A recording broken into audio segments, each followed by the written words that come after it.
You are a wicked and evil.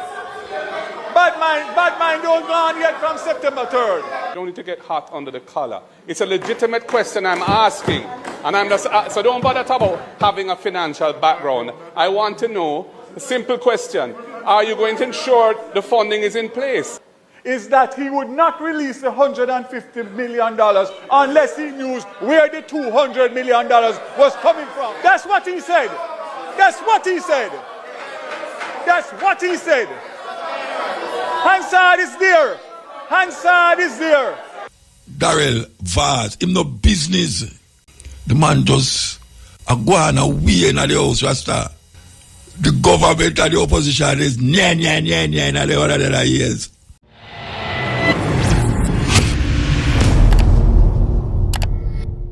So there with you, we just say Jamaican people in a problem right now with themselves. And we realize the coming together is so visible. The kindness and generosity where each other, one another, show one another. It's a beautiful thing. I mean, I say, we don't know what can make this last, but it's a good thing. Very, very good thing, man. Because when we're in a disaster, everybody miserable with one another. And now we go through a disaster, so now and forget back powerful and thing. We see the coming together and the generosity and the kindness, even a foreign.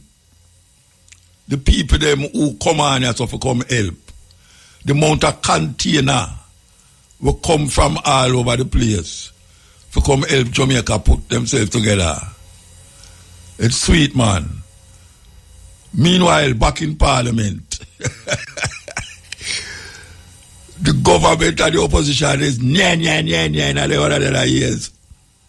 But some $150 million bill. Hey, I want to know, man. You know, so the people them get together, take sleep on man. You know, so the people them help one another. You know, in a parliament and the king of Portland there, Daryl Vaz, him no business. Him just watch a look at okay where he was, 150 million, and that we are dealing with GPS business. Meanwhile, the other one on the other side, they might try pushing some things there. Daryl Vaz tell them, say, look here, not because you have economics and you know have a sense of how to deal with accounts and them something there. He's right, or you know the man just a go on a way in the house, Rasta. When you look outside the window, man, and look at where the people them are do. Go all over the 14 parish them. 14 parish me I talk about. And look how the people them just are easy with one another. And I try to put people things all the way you don't know to somebody. You see people are dry zinc and board and are dried for come nail up back people's house and I don't know. I don't know, man. A little more here, some things are going on here, I try to figure out.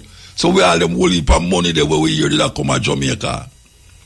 According to the international people, them who deal with them today, them say Jamaica need $8 billion to come forward. That easy forget.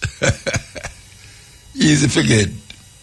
Can you imagine $1 billionaire in America can solve the whole thing with money in a Jamaica? $1 billionaire.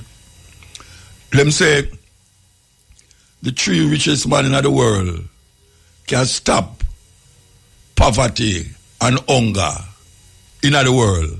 3 men, you know. 3 men. All them only for organization and them something there.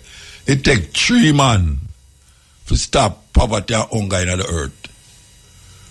So all that is so far-fetched. All the idea is so elusive. Eh? Why is it that it stayed that way there? And now we say, Trump, well, I never say him do it, but we say oil field blow up in Venezuela. Yes. Blow up a compound, blow up in Venezuela. Now, given that Donald Trump the talk about putting the CIA on the ground in Venezuela, who can deny and say no, that is not them kind of operation there, cause that oil thing to blow up. A man do that, it can't be just coincidence. Can't be coincidence, it's man do that. Meanwhile, back in America, they might try to figure out what them can do with Donald Trump. The man have them giddy. Every day him come with something different, you know. Every day him come with something different. And every day he hear somebody say him is this and him is that. And them a go on and a go on and a go on. Now them a have rally to get rid of him. Means say, them have rally enough to say, no, enough is enough. And we see all them own party now are really turn against him little by little. Yes. One of the main one is one, I tell you, man, today for you, tomorrow for me. Because all this lady name, she had the number one, MAGA. Yes. She did defend Trump to the core. And now Trump turned against her.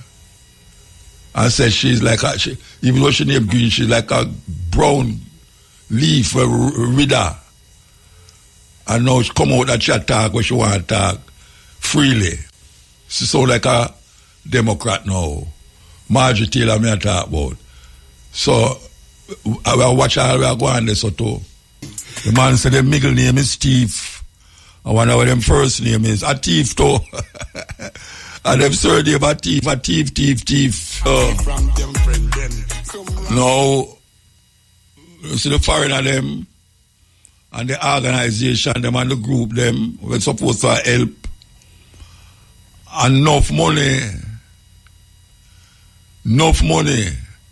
Every day we are listen to them and we hear how much money this organization and the world, this, that, and the that send. Them money there is in the hands of the government.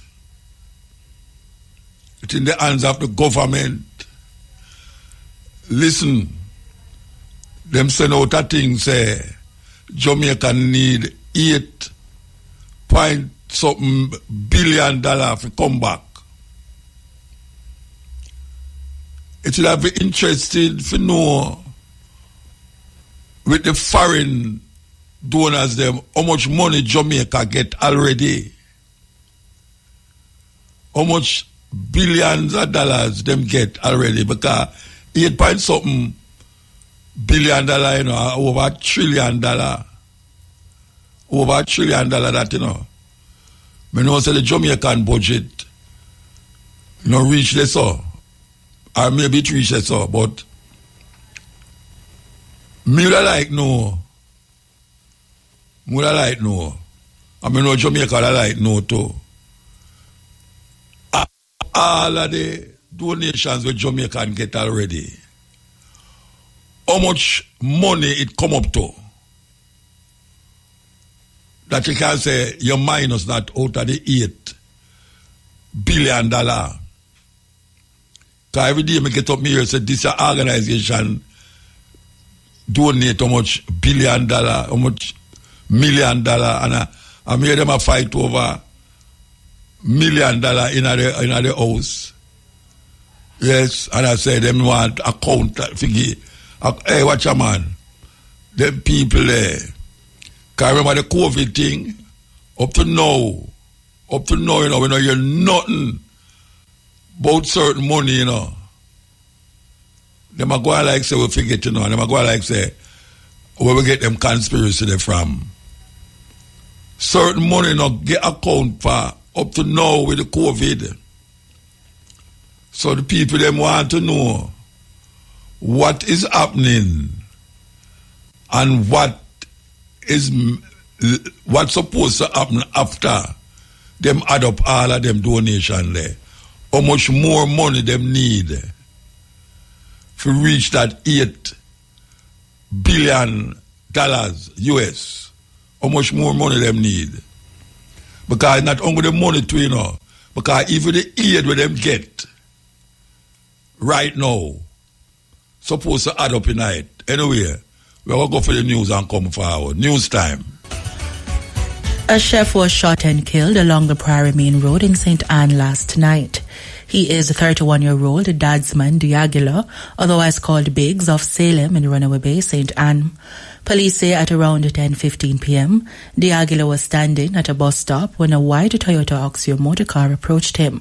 It's reported that armed men alighted from the vehicle and opened gunfire, hitting him. Diagila attempted to run, but was chased and shot several times. The police were summoned, and Diagila was found on a field suffering from gunshot wounds. He was taken to hospital, where he was pronounced dead. The Norman Manley International Airport, NMIA in Kingston, will close temporarily this evening. In a statement, PAC Kingston Airport Limited, PACAL, the operator of NMIA, said the airport's runway will be closed from 7 p.m. today until 4 a.m. tomorrow. This is to facilitate a critical element of the airport's runway and safety area RISA implementation project and an electrical upgrade project. The NMIA will close after the final flight operations. PACAL said there is no flight scheduled during the maintenance window and passenger travel will not be impacted. However, airport users and the surrounding community may observe increased activity on airport grounds associated with the RISA project. The works are part of PACAL's ongoing multi-billion-dollar project to extend the runway for implementation of the RISA, which supports the airport's commitment to maintaining the highest safety standards in accordance with Civil Aviation Act 2012 and International Aviation Regulations. In news overseas, Venezuela has banned 6 major international airlines from landing in the country after they failed to meet a 48-hour deadline to resume flights there. The BBC reports that the airlines had temporarily suspended their routes into the capital, Caracas, after the United States warned of heightened military activity in the area. Angered by this, the Venezuelan government issued the carriers with an ultimatum that expired on Wednesday. While a number of smaller airlines continue to fly to Venezuela, thousands of passengers have been affected. The U.S. has deployed a large force to waters of Venezuela, which it says is to combat drug trafficking, but which Venezuela leader has denounced as an attempt to overthrow him. And finally, an army general has been sworn in as Guinea-Bissau's new head of state a day after an apparent coup. Gen Horta Tanam becomes the transitional president for a period of 1 year. He took the oath on Thursday in brief and muted proceedings at Army headquarters. Natam, who until a day earlier had been head of the Presidential Guard, barely cracked a smile during his swearing-in or while stood outside flanked by officers while for cameras.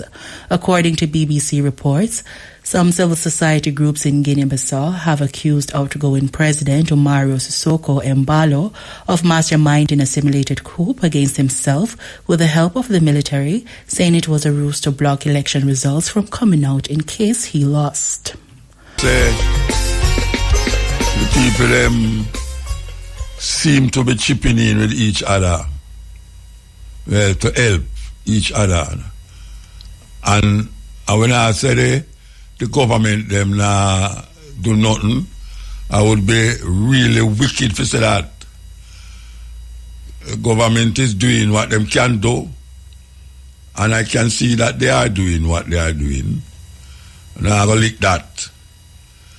We just hope say the money that them get is spent on what is necessary to bring back the country. I even go further than where it was. Yes, that's what I expect. When I expect people to still a ball about them can't get the light and water, this and road, this. Hey, watch a man. A long time no rubbish. Hey, look like them take all of the rubbish truck them gone at St. Elizabeth, you know. When them call themselves responsible for them thing there. Hey, you can't send all of the truck them gone at St. Elizabeth in a Rasta. A whole heap of garbage up a Stone Hill, so you know. Whole heap of garbage. And me no see no truck. I take up no garbage up on my way, so I down on my way or up on the other way. All of the garbage chunk them full up. Full up, I tell you that it might flow over upon the road. We call it on the relevant authorities to watch it, you know, and might leptospirosis where are spread, you know. Mosquito are run amok in a Portland. We don't want this thing to turn out into a epidemic in a Jamaica, you know, where because them do one thing and ignore the other just creep upon them and crawl upon them and become a problem. Because one thing for your house broke down, you know. But the next thing now, if you start have disease and run around the place. Yeah. It's really terrible. I mean, I understand why the garbage not pick up. I mean, literally, garbage are flow over upon the street now. Literally. I mean, if you move from Stool, it'll go right up. To Brandon, it'll go up there, so. I don't know. I want to tell you why right now them have bigger things that go on down at St. Elizabeth. But people live round at them here too, you know. People live round, so when I talk about people house who never blow down. When I talk about that who don't have no electricity, and when I talk about who don't have no water, you know, we are talking about garbage, on top of garbage. That will create a problem worse than you don't have no house. I tell you that. That will create a problem that is against all proportion of reality and semblance of normality. May I plead for the people them, including myself, who don't see a garbage truck for at least 3 weeks now. Who not bring back some of the garbage truck them from St. Elizabeth. Cause come like that, me have to say, me can't say nothing else. Me can't say nothing else, because how come me not see no garbage truck? It must like them take a convoy gone. Convoy gone at St. Elizabeth, you know, Rasta. I tell you, people in my balls, mosquito 1, mosquito 2, mosquito jumping at the rubbish heap down there, so round there, so up there, so cross there, so. But everybody talk about the road, you know, because that's that thing. I don't know how they're going to manage that. I don't know how. But, what's name again? Mr. Andrew Wellness. Me wouldn't like being in your position at all. Me wouldn't like being in a field position at all, you know, because I get licked from top, bottom, sideways, round, corner. Hey, and now you know some people are licking me, you know. Andrew Wallace can't hide. You have to just take the lick. I'm sorry for you, brethren. I'm sorry for you, trust me. I'm sorry for you. When me hear certain people that call me and talk to me, and when me hear certain people on other radio stations that call, I'm sorry for him. I'm sorry for him, Rasta. Believe you me. When you go home, you have to just strip off yourself and get some hot oil. And like your wife and big. Trust me, make sure you give you a good massage on your neck and your forehead and all them way there. And just keep your sanity. Because trust me, them people that were mad, all mad house. Yeah, man. And now me sit and go on now, him brain supposed to, tell me I tell you, man, me would like be in a film position. But we give thanks still. We give thanks. But we hope him get over it and do what him supposed to do. Because if it not do what it's supposed to do, you know. Wow. Especially at this time, yeah. And we don't want to see that all when July come round and we hear about hurricane again, make the people them start to drop down and dead. Not because of disease, but because of heart attack. Remembering what took place this year. Yes, so we are beg you, take it easy, but do the work. That me have to say, take it easy, but do the work. Okay, so here we go now. Yes, give thanks. We have on the line here our response director who's in Jamaica. How you doing today? Yes, good afternoon. World Central Kitchen. Is a mobile kitchen, but it's mobile all over the world. We want to talk to you about what you're doing I know what you're doing, but your experience so far in Jamaica. Yeah, hello? It's been obviously we are still working. We've been here for about a month so far. We are all over Western Jamaica right now. Can you hear me? Yeah, man, I'm hearing you. Oh, yeah. So we're all over Western Jamaica right now in all the hardest hit areas. It's been fantastic working with the people of Jamaica, especially through these hard times. It's been difficult for everybody. It's been a lot of long hours, but it's been really, really. We've been really well received. People are loving loving the food that we're serving, and it's just been a really, really special experience to be here in these really hard times in Jamaica. All right, tell me. All right, there's two things I want to find out here. One, what you decide, what is the menu every day, and how you get the food. You brought the food with you, or you access the food from here. How it work? Yeah, both those are great questions. So if you looked into our kitchen in Montego Bay or Negril, you would find local Jamaicans cooking the meals. And really, they're the ones deciding the menus, whether it's brown stew chicken, whether it's curry chicken. We've had curry goat. Curry goat on Saturdays has been a real big hit. So it's really been the local chefs that have been determining what we're cooking, what spices we're putting in, how much coconut milk, how much ginger, how much soy. They're the ones cooking it every day. We're cooking in massive quantities, so it's taken. A lot of these chefs haven't been used to making 1,800 meals in a pot, but they are the ones who are telling us the ingredients. They're the ones telling us what people feel comfortable with, and it's been really well received. And your second question is, we're buying locally. Oh, you're buying locally? We're buying all the meat, all the chicken, all the spices. Go ahead. So where you access it from? I mean, people show you where to go and all these things, right? Yeah.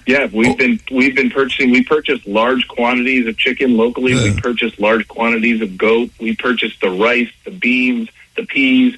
Everything that's going in is coming right here from Jamaica, and I think that's an important point in getting the economy back going again. It's super important for us. Yes. So even the restaurants that we use, we're using local restaurants to serve people, but we're also cooking ourselves. It's a combination, and it's all local ingredients. It's all locally made with local chefs here, and it's just been a pleasure working with these guys, especially chefs arguing on how much soy to put in, or how much ginger, or how much meat we should put in it. Everybody's chipping in and really making some delicious food out of the kitchen. All right, run me through a day when you start out. What time you start? How much people per day you feed? And what you do when you have to wash up the thing? So the chefs are getting started between 5 and 5:30 in the morning. They'll start. We have 12 in the Montego Bay Convention Center, where we have 12 big pots.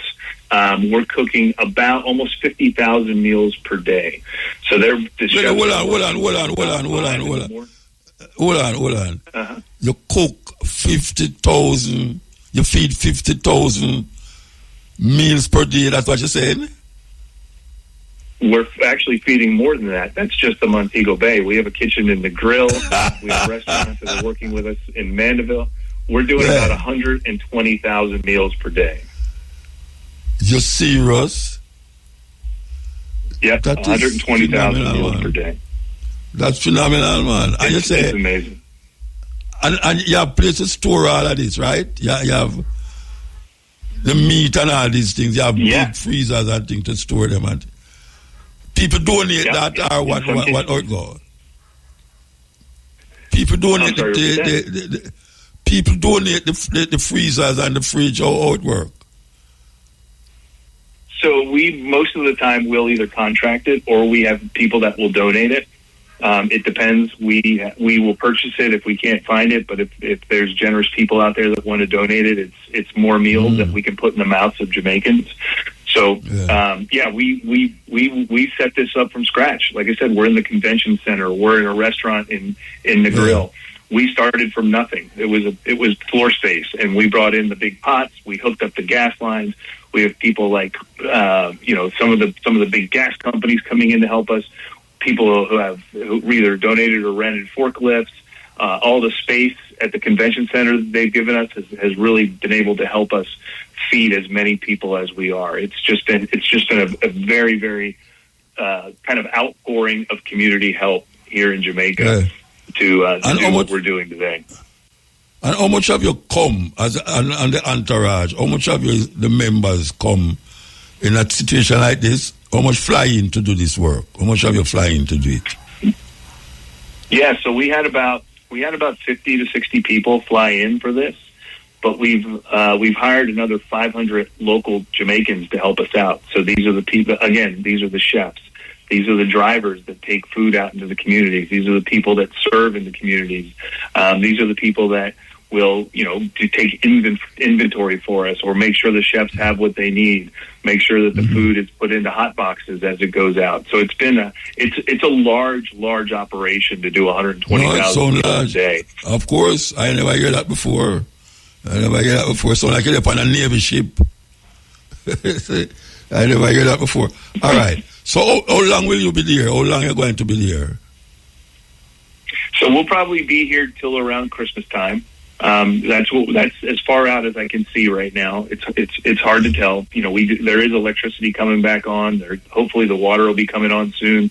We want to make sure we leave it in a good state. So we're looking around Christmas time, but we're not set in stone. All right. Where are you coming from to come here? Were you on a next project happening somewhere in the world and then you come here? And where are you going after you leave here? Yeah. So I'll go back home. I live in California. I'll go back home for Christmas with my family.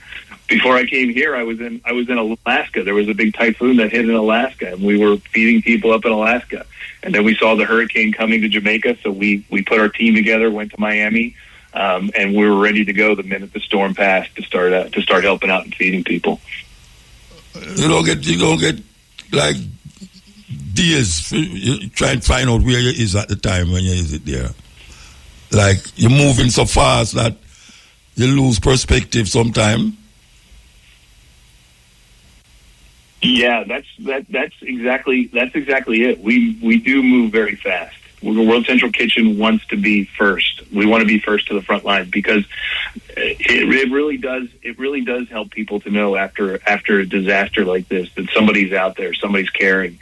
And one of the things I think we do very well is once we come into a community, once we feed a community, we let them know that we're going to be back the next day. And so it's just building that network of communities that have been hard hit, letting them know that, hey, we're here. How many people are you? How many people are here? How many people will need meals?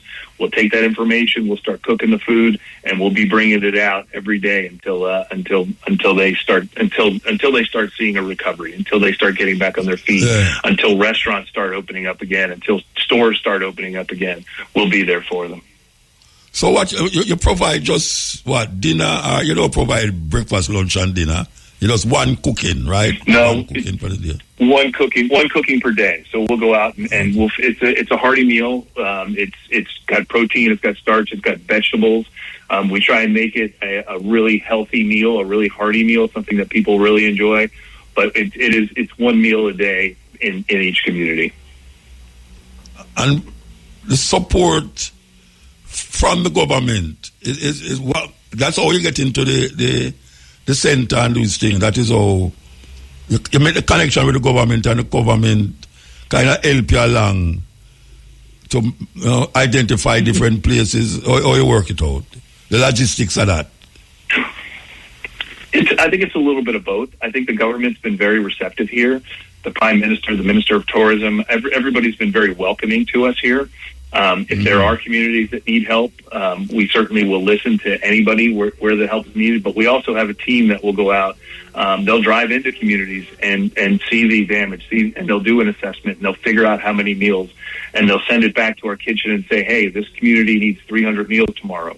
So we'll take that information and go back. But we really take information from anywhere. And I think we've been in all the hard hit places, in Westmoreland, in Hanover, in St. James, in St. Elizabeth. All these places, we have a presence right now, and we're feeding people. So the people they actually come to you, or you go to them? How it work? We go to them. So we'll find typically what we'll do is in a city or in a community, we'll find a place. And we'll find somebody in that community that wants to help. We'll bring the food out in coolers and hot boxes, and we'll serve meals in one area in town. Sometimes, like a place like Sav-la-Mar, we'll have 18 different places because it's such a large area. But if it's a small community, we'll just set up a tent and a table, and people will come to us. So we do take it out into the communities, but it's hard to go house to house. So we try and find a centralized area where people can come to us and get a hot meal, get a piece of fruit, get some water, and it's been working very well so far. Yes. And you don't plan to go on the other parts of Jamaica. I mean, I know that Westmoreland and the West Coast there feel it more, but there are other places that really is feeling it too. I don't know if you have any plans to move from there and go somewhere else in Jamaica. Like maybe Clarendon or primarily, yeah. It is difficult because of we want to make sure we're taking good care of the West that was really hard hit. So kind of Trelawney, St. Elizabeth, those areas. I know we are very active. Yeah. And the 60 people move every time.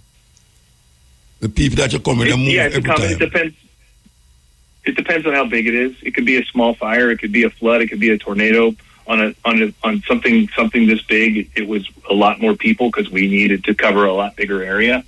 So it'll scale depending on the climate disaster, the hurricane, the tornado, the fire, whatever that looks like. We'll scale our team to attack it properly. All right, give me a little history of the World Central Kitchen. I see where you say it was started by a Spanish-American chef, Jose Andres. Correct. Give me a little history of that organization. Yeah, so Chef Jose Andres was actually here for the first week of the activation. He was one of the first people to get into some of these communities bringing food. He's very active in the organization. So World Central Kitchen was established in about 2010.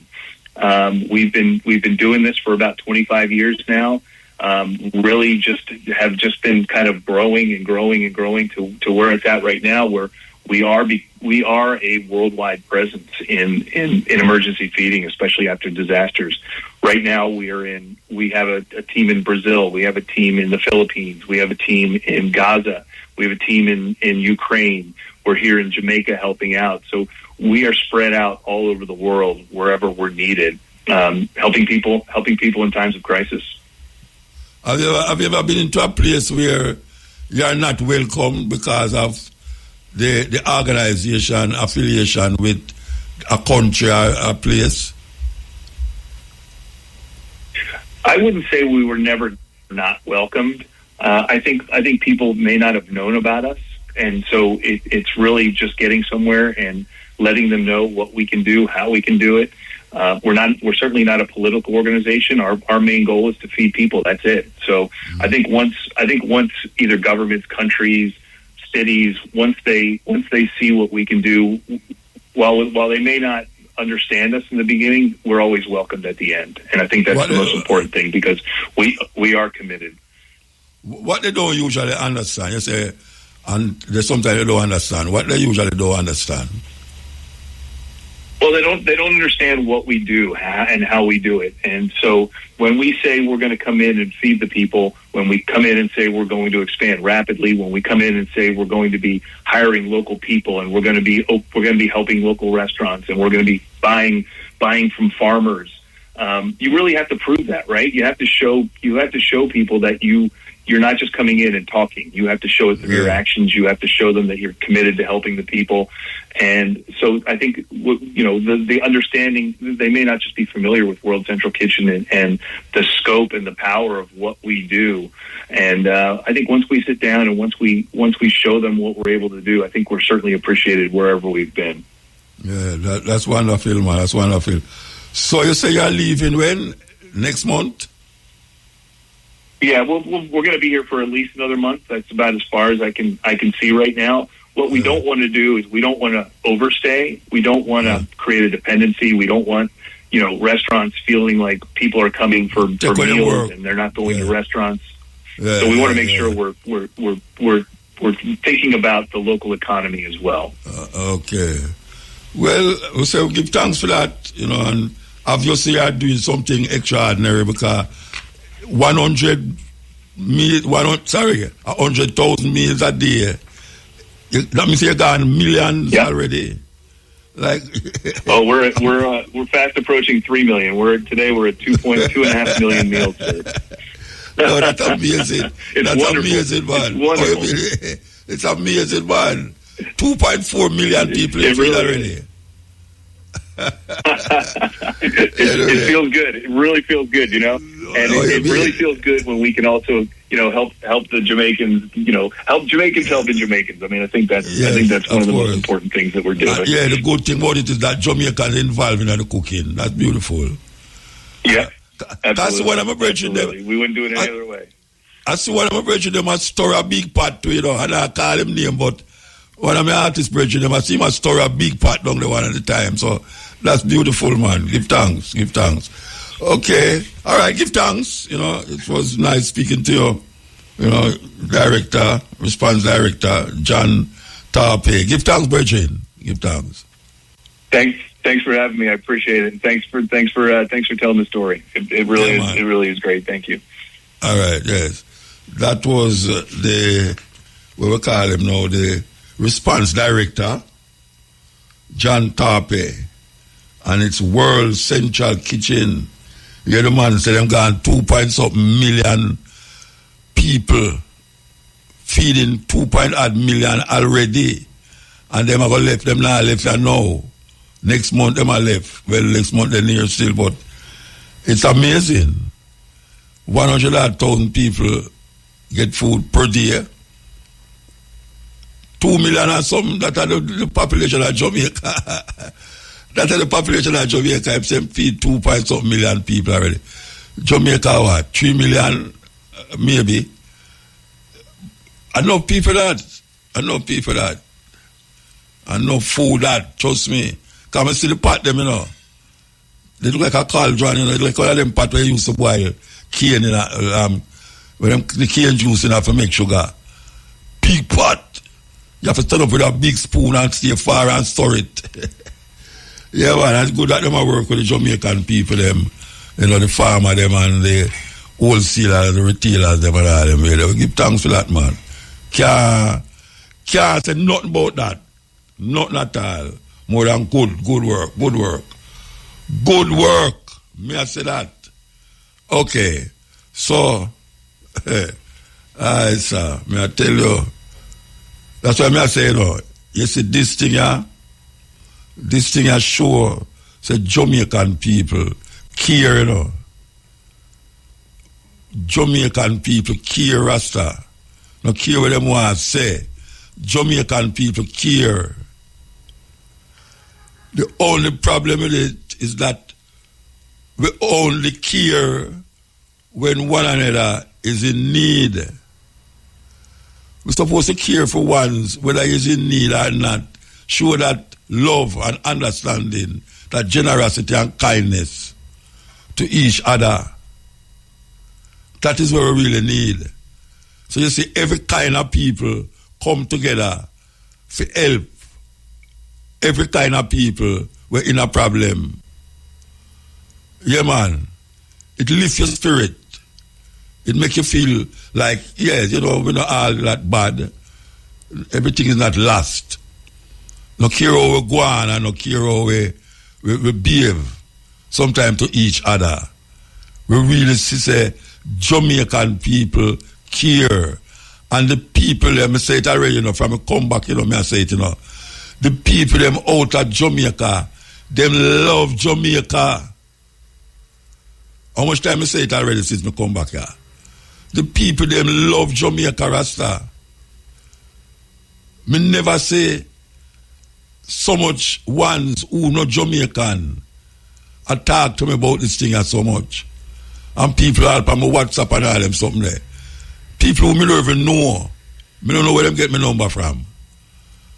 But it's really a wonderful feeling. At least you can take that outside. Say, you know, you feel good.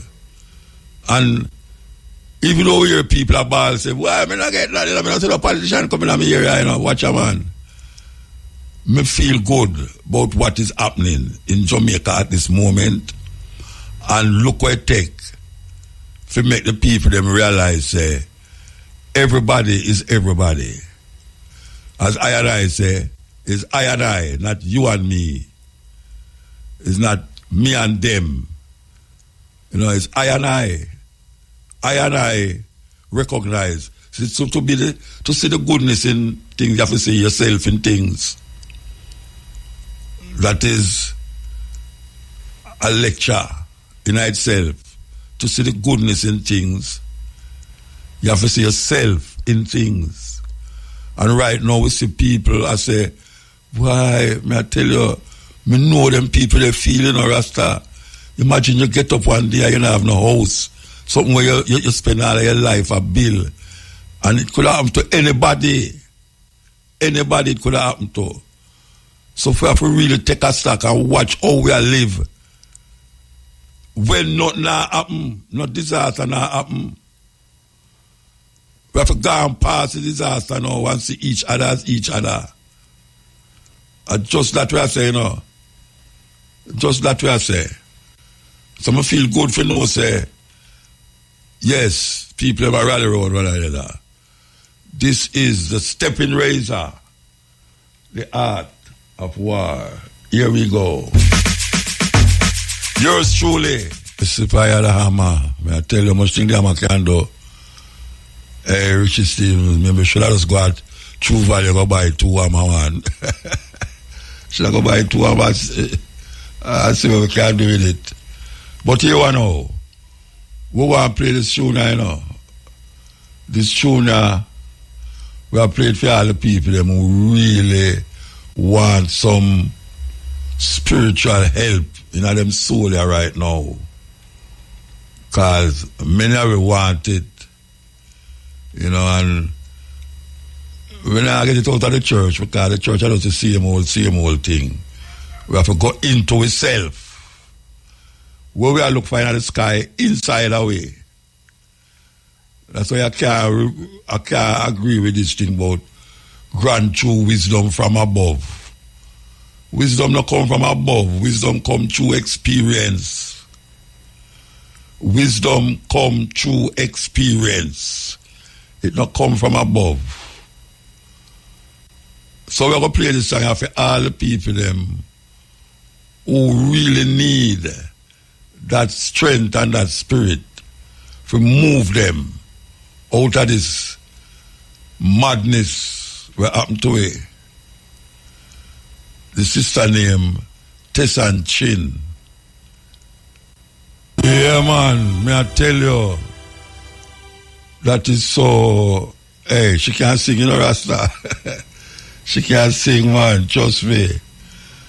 And The thing is, Simon Garfunkel, I don't know how much people know, say the original song was done by a two youth named Simon and Garfunkel.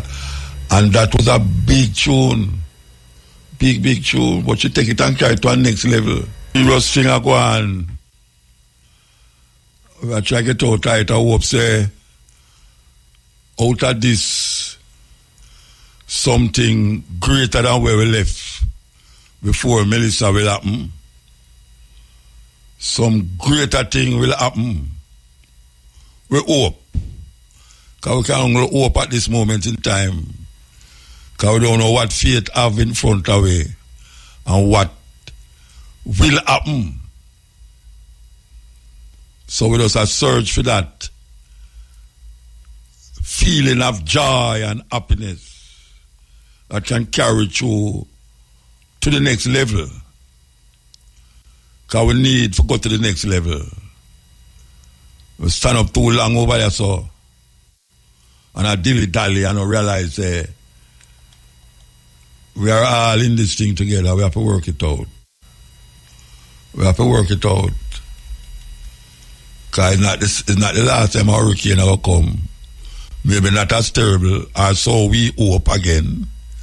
Because the way how the thing go, the way nature run, and the way how man are gone, and a pollute the atmosphere with them chemical germs and them chemical warfare. We don't know what nature might so vex and just explode per way. Yes, we are talking about how nature turn power because of what we are doing with nature. You know, people always ask me why I am a vegetarian. And I tell them, I say, look, it's not because I think I will live longer because I'm a vegetarian, Being a vegetarian don't automatically make you are in line with living longer.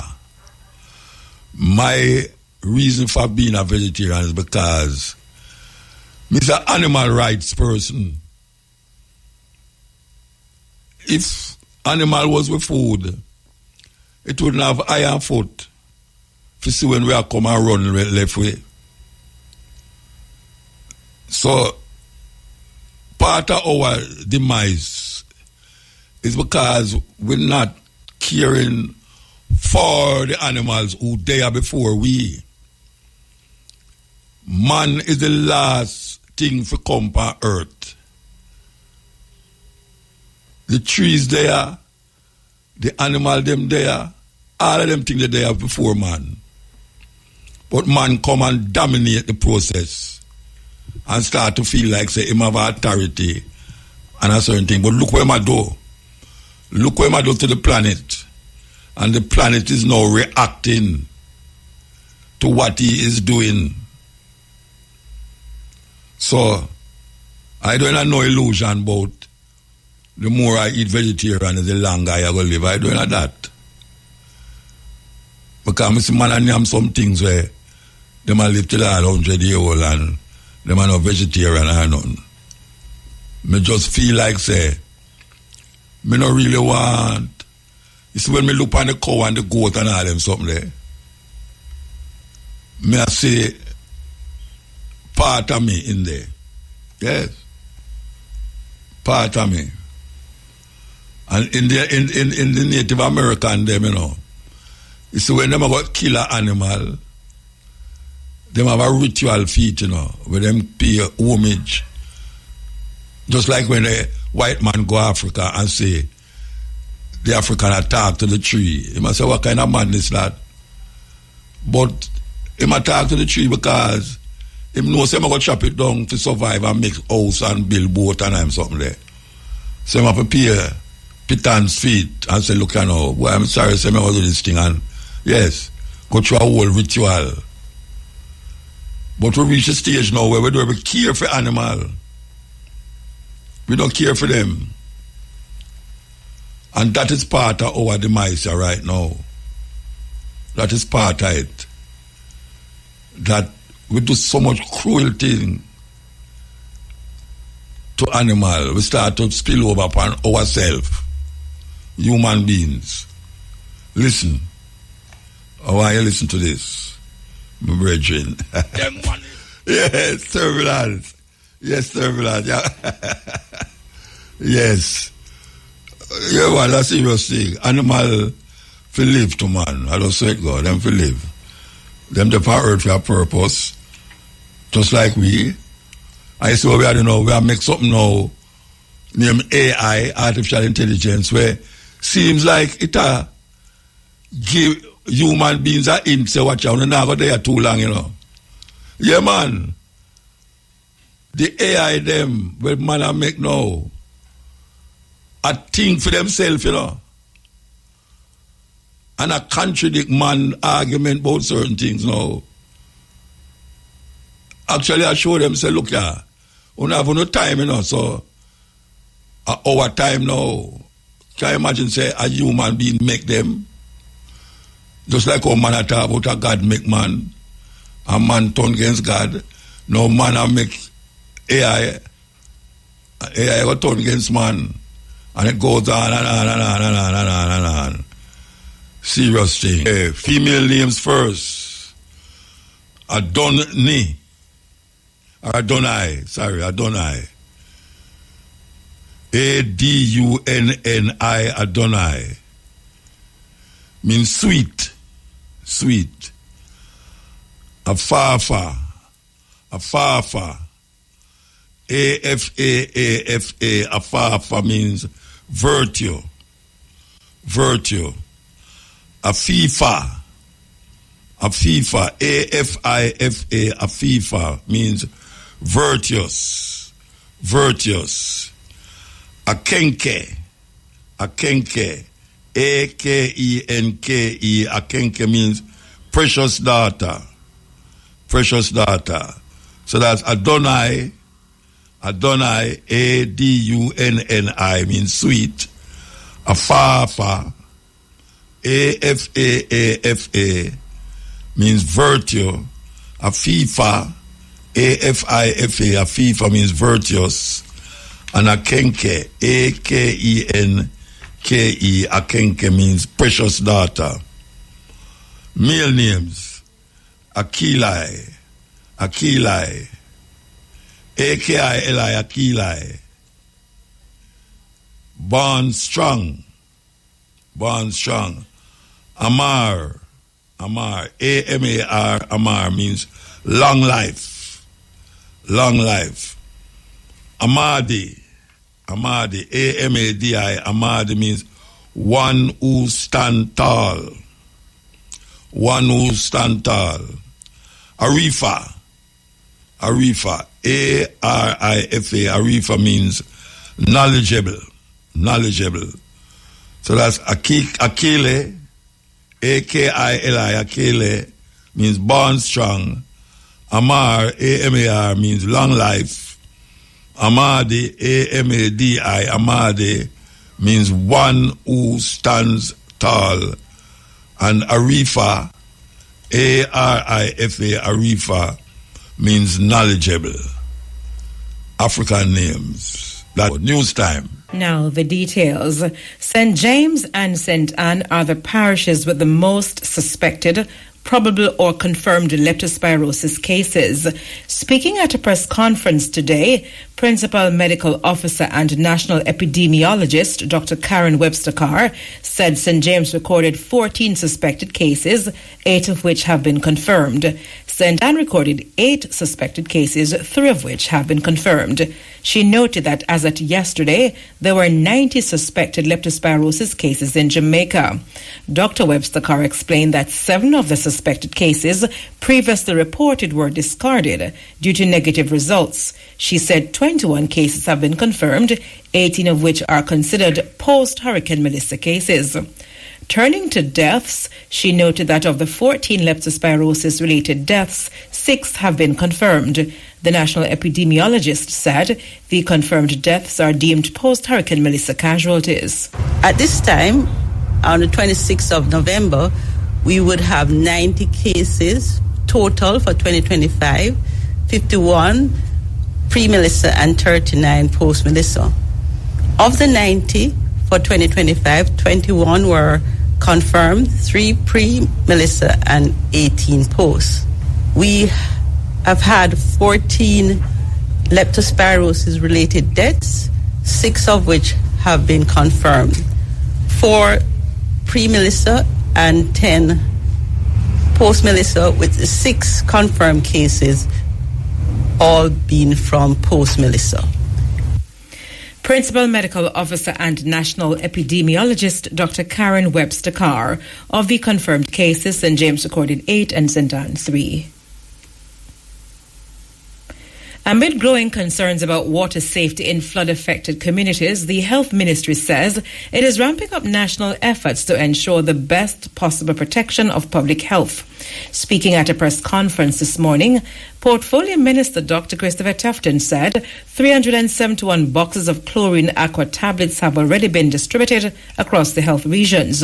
He noted that these efforts are to safeguard communities against waterborne diseases like leptospirosis. In terms of water, 371 boxes of aqua tablet chlorine tablets were received from UNICEF and distributed and has begun across different health regions. And that's the tablets that purifies the water. And as you know, waterborne disease is a big issue. Some 6,500 chlorine residual assessment at NWC and Municipal Corporation water supplies and distribution systems. 55% showing satisfactory levels of chlorination. And we are working with those agencies, part of the multi-agency approach, to ensure that water coming through the pipes are drinkable, clearly protecting the health of the population.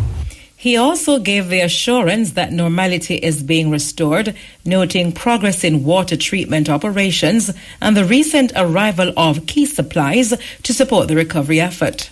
We recently announced the arrival of a ship called MV Dawn, equipped with a water treatment plant and lab capacity, deployed to the Western region, providing microbiological testing support to assess portable water quality in coastal and hard-to-reach communities. The ship departed on November 19th, but the Great River and Logwood water supplies are back in operation, working with NWC and serving areas previously supplied by the ship. So it's an indication that we're gradually restoring normality. With 65% of sewage plants now operational, Dr. Tufton said health teams are intensifying excreta disposal assessments in flood-hit communities to reduce health risks. In terms of excreta, local health departments continue to assess the excreta or toilet facilities, primarily within affected communities. These facilities include sewage treatment plants, water closets, pit latrines, and communal facilities. Special attention is being paid to communities impacted by flooding resulted in damage to excreta disposal systems. So in the 2 most affected regions, there are some 142 sewage treatment plants, 93 or 65% of which are operational. And we again continue to work with the relevant authorities to ensure that these facilities are functional, and to the extent that they may not be, that they are not a source of contamination in any way to the population, protecting those communities that they service. Minister of Health and Wellness Dr. Christopher Tufton. Mayor of Mandeville Donovan Mitchell is calling for water trucks to be monitored amid public health concerns. Since the passage of Hurricane Melissa, many residents have had to rely on trucked water due to disruptions to regular supply. Speaking at Tuesday's local Board of Health meeting at the Manchester Municipal Corporation, Mr. Mitchell expressed concern that some of the trucks being used may not be fit for transporting water for domestic use. There are trucks that carries irrigation water, and there are trucks that carries domestic water. With Hurricane Melissa just passed, I am of the opinion that some of these trucks that used to carry the irrigation water is carrying the domestic water. So one of the things you could possibly do, I don't know if you would have the manpower, is just to turn up at these stations where the people are taking and just to check their papers to see if they are sterilized trucks and or that sort of thing. Mayor of Mandeville Donovan Mitchell. Jamaicans are being urged to boil water before use.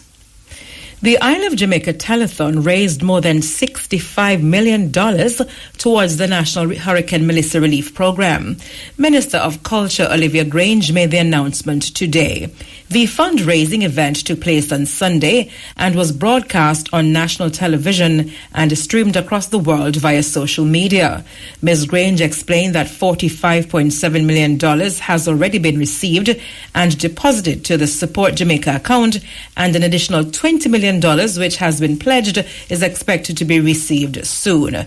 The minister expressed appreciation to all those who supported the fundraising telethon. It featured almost 30 of Jamaica's leading reggae, dancehall and gospel artists. Ms. Grange thanked them for contributing their time, talent and financial resources towards the National Hurricane Relief effort. People can donate to the National Hurricane Relief Program at any time through supportjamaica.gov.jm or japromise.org. Donations are also being accepted through text messaging. The Isle of Jamaica initiative includes a series of in-person concerts in major world cities with strong Jamaican populations, including London, New York, and Miami. The World Food Programme, WFP, through its partnership with the Ministry of Social Security, has proposed to assist 200,000 people over 3 months with food, cash, logistics, and emergency telecommunications. The aid, which marks part of the Hurricane Melissa response, is expected to cost some $30 million. So far, through the partnership, 24,500 food kits have been distributed to people across St. Elizabeth, St. James, Trelawney, and Westmoreland. Each kit is designed to support a household of 3 for 1 week. WFP aims to reach 46,000 people in the coming days as it continues to scale up its efforts. Minister of Social Security Pernell Charles Jr. said the collaboration has enhanced the ministry's capacity to conduct field assessments and respond rapidly to identify needs. The partnership also supports integration with the Jamaica Household Disaster Impact and Needs Assessment Platform, where 22,340 household assessments have already been completed, ensuring efficient data-driven decision-making. Member of Parliament for Western Westmoreland, Ian Hales, has called for better organisation in relation to how assessments are being conducted following Hurricane Melissa.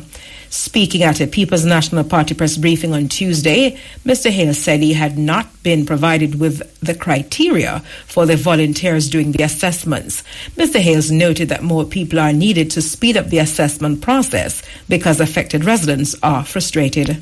The assessment leaves a lot of questions. It is said that you have that are volunteering to do the assessment across the constituencies that are damaged. I've asked the question, who are these volunteers? What are the criteria/requirement for each volunteer? So that even if we can put some individuals, civil society, church, and individuals, put them forward so that they can help in terms of speeding up the assessment. Look, I just think if we don't put back some of these Jamaicans, even give them a roof over their head between now and Christmas, we're going to face some headwinds in this country that we have never faced before. And why do I say that? To every home you go to in the country, there's a level of frustration that I've never seen before. People have lost everything. And the frustration is, when are we going to get some help?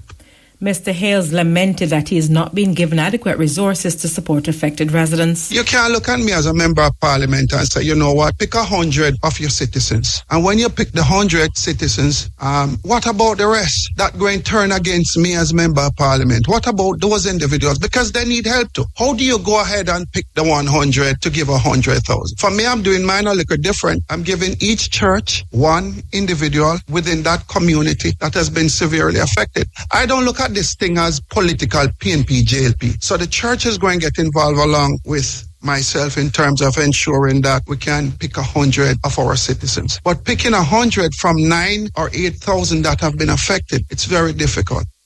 The MP also claimed that based on reports, residents in some communities get a lot of aid while others are yet to receive assistance. In terms of distribution, I've gone through the last couple of weeks disappointed as a Jamaican and as a representative of the people. You see ministers of government come in, you see government entity comes in, and they go to a particular area that you don't have damage in some of those areas that they got to distribute food to our citizens. All I'm saying is, look, we have to do better as a country. We have to do better as a government. It can't continue. It can't continue the way it has been going. Member of Parliament for Western Westmoreland, Ian Hales. Local Government Minister Desmond McKenzie has stated that his ministry is looking to relocate the St. Anne Infirmary due to its proximity to the sea. The facility is located in Priory, St. Anne. Speaking at a cleanup exercise at the Santa Cruz Infirmary in St. Elizabeth this morning, Mr. McKenzie said the process for acquiring land for the new location is to begin soon. One of the lessons that Melissa has taught us, that nowhere in Jamaica is safe anymore. And especially if you are operating close to the sea, to a river. And the infirmary in St. Anne sits next door to the sea. We're going to be making arrangements to have the infirmary in St. Anne relocated. So we're going to be starting the process to find the lands in St. Anne, to relocate that infirmary. And then there are a lot of works to be done here that we can look at to see how best we can minimize the level of flooding that takes place on this compound. This section is extremely low. Mr. McKenzie said 5 of Jamaica's infirmaries were damaged by Hurricane Melissa. He said 4 containers are to be utilized to house temporarily the occupants of the Trelawney Infirmary. Mr. McKenzie said it will take time to bring the facilities, including the infirmary in Santa Cruz, back to good condition.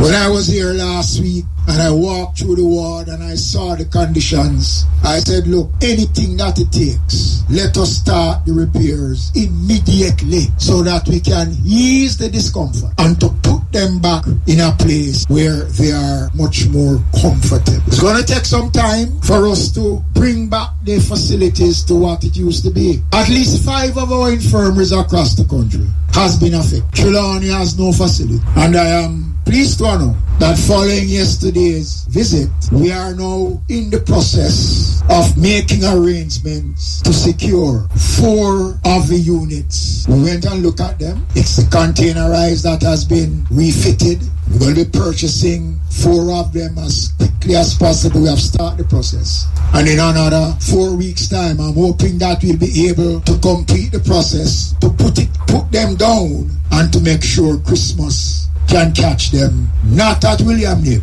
in the school, but in a home that will be there for them until we can put back things in place. Local Government Minister Desmond McKenzie. The police have identified 4 of the 5 people killed in a crash along the east-west toll road PJ Patterson Highway in St. Catherine yesterday.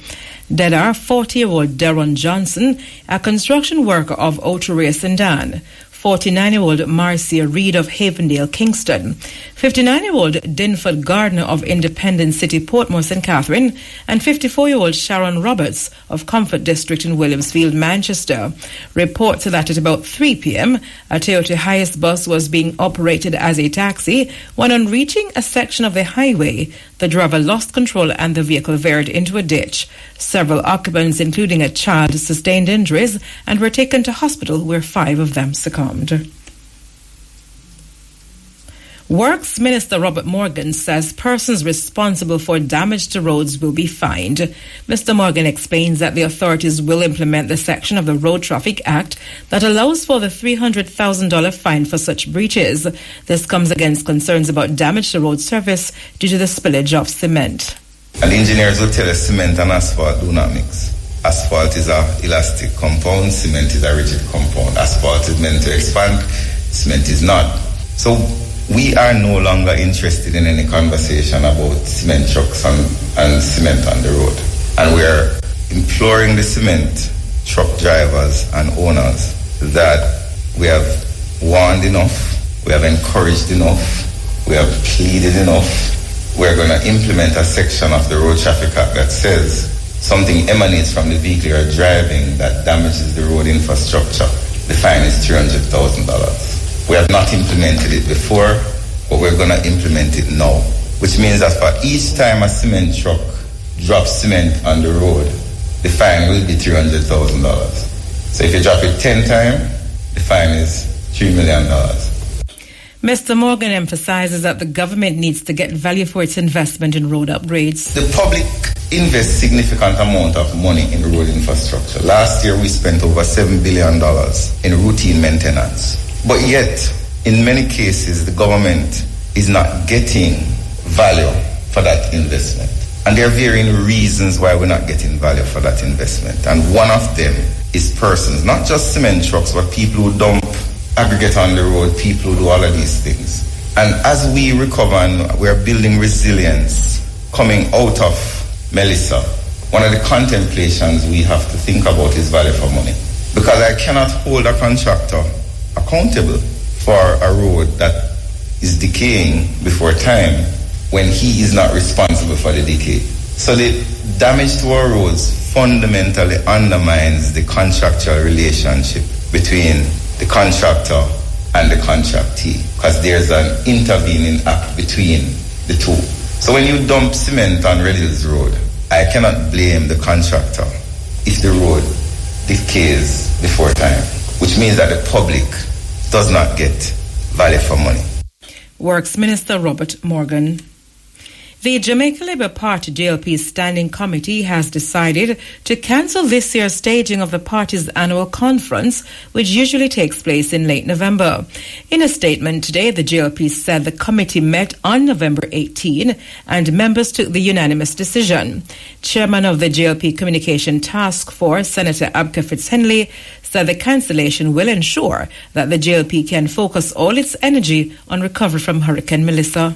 Of course, the decision to cancel this year's staging of the party's annual conference is intended to ensure that the Jamaica Labour Party's energies stay focused on assisting our Jamaican brothers and sisters to recover stronger from the impact of Hurricane Melissa. Chairman of the JLP Communication Task Force, Senator Abka Fitzhenley. The decision to cancel the annual conference will be referred to the Central Executive, which is to meet on December 7. The trade union representing workers at the Bahi hotels in St. Anne has proposed an enhanced separation package for staff affected by the closure of the resorts. The Bustamante Industrial Trade Union BITU met with hotel management yesterday to discuss the matter. BITU President Cavan Gale said, despite the union's suggestion for other means of treating with staff, the hotel's management indicated that it is going ahead with the redundancy exercise. He said the BITU also proposed that for contract workers, their original start date should be used in the calculation of the redundancy payment.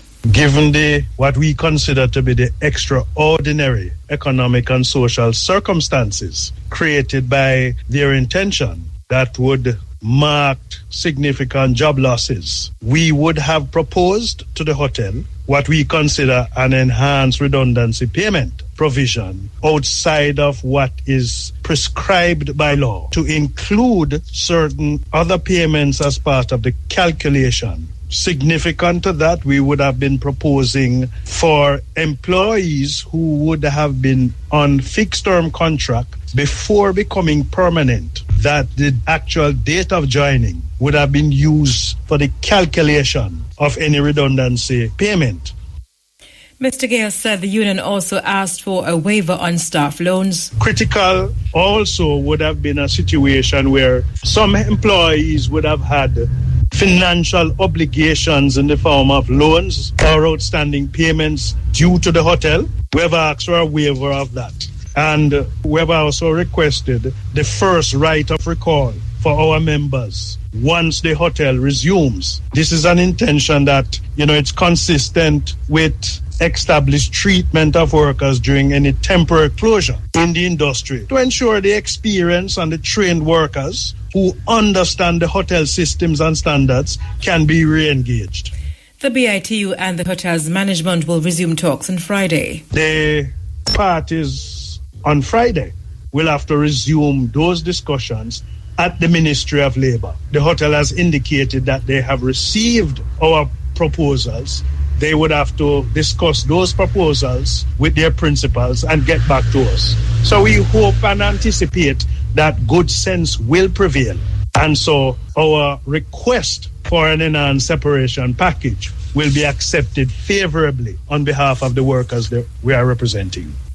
BITU President Kevin Gale, the hotel's management stated that the closures will facilitate extensive renovation, especially after damage sustained during the passage of Hurricane Melissa.